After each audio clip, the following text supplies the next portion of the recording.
Ian and Brittany, I don't think we'll ever again deal with a tropical cyclone with the name of Ian. Most likely it'll be retired after this, and with good reason. It obviously caused a great deal of damage. We don't know about casualties yet. That might not be something we know for several days, certainly.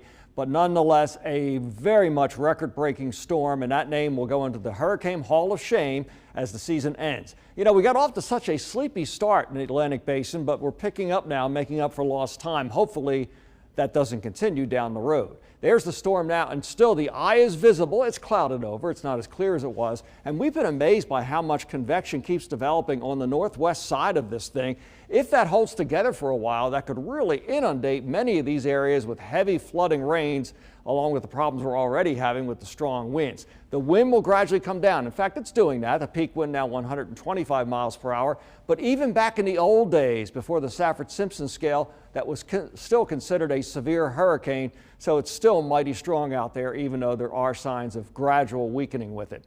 And here's the wind field. As we start off now, all the purple area right in through here, wind gusts up to 70, 80, even higher. And you'll notice that does not completely go away. Yes, it diminishes somewhat, but we're still going to be talking hurricane force gusts at least around Melbourne, quite possibly Orlando too, even into tomorrow as the storm slowly weakens. This is one storm you don't have to worry about. Thankfully, that one will not develop. We're already dealing with Ian in a big way. Now, Jason, when many of us went to bed last night, this thing was a strong hurricane. It was a Category 3.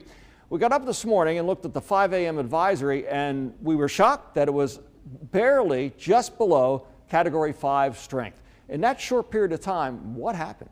It would take your breath away to see the rapid intensification that happened overnight. And right now, even though it's over land and beginning to weaken somewhat, it was what we think is the jet stream that was making a big difference in this.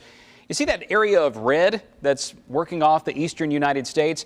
We're in what's called the entrance region, or where wind is moving into that. And there is some school of thought among meteorologists that actually enhances upward movement in the atmosphere, reducing the pressure. And because of that, you had a big, strong area of low pressure as it was, and it only deepened it and made it stronger, more powerful, and deepened it down to the point where it nearly made it to Category 5 strength. Well, here's the radar right now. As Jerry said, 125 mile per hour sustained winds. It's about 89 miles to the southeast of Orlando, and it's the northern part of that eye that's going to come right over the resorts and up into the Orlando metro area after midnight through early tomorrow morning.